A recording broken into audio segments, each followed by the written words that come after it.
At its origins, the tradition of Gaelic harp music was emphatically not a folk or low-status music. In fact, of all the arts, it was held and heard in positions of the highest status. In medieval times, harpers were patronised by kings and played in royal courts across Europe, from Spain to Poland. Early Irish harps were also often used in church music.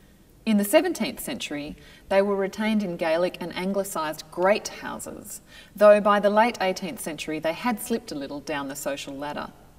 Some Gaelic harpers were able to read music, particularly those who worked in courts playing in consort with other instruments like lutes and viols.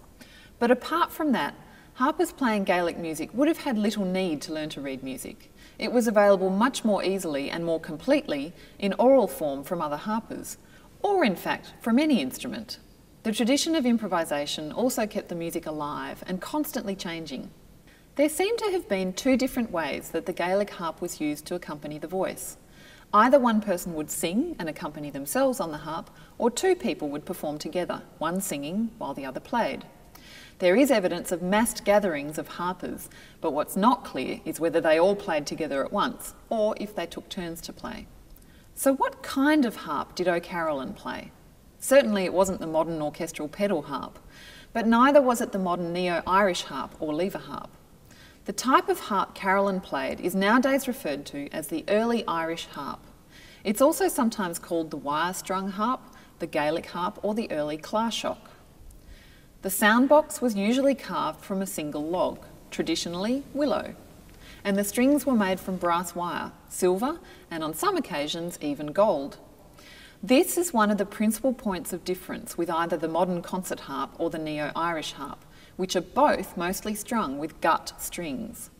The climate of Ireland, though, put wire-strung harps at a much greater advantage because they weren't affected by the cold or humidity, and the strings would break much less frequently. The early Irish harp had a uniquely resonant and sustained sound. Traditionally, it was played with long fingernails, though that practice started dying out around the 16th or 17th century, when harpers instead started using the fleshier pads of their fingers. This is the practice that has come down to us today and is used by harpists on modern concert harps all over the world.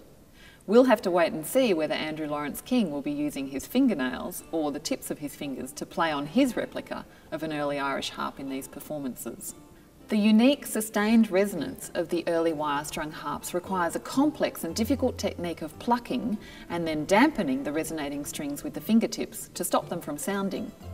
There are 3 existing old harps dating from the late 17th or early 18th century that are, or have claimed to be, the Harp of Carolan, though none of these claims is 100% verifiable, and the Carolan associations are more likely to be 19th century Romantic fabrications. But Carolan's harp was certainly very similar to these old instruments. The best known surviving example is the instrument on which Ireland's national emblem is based, the medieval harp preserved in the Long Room of Trinity College, Dublin.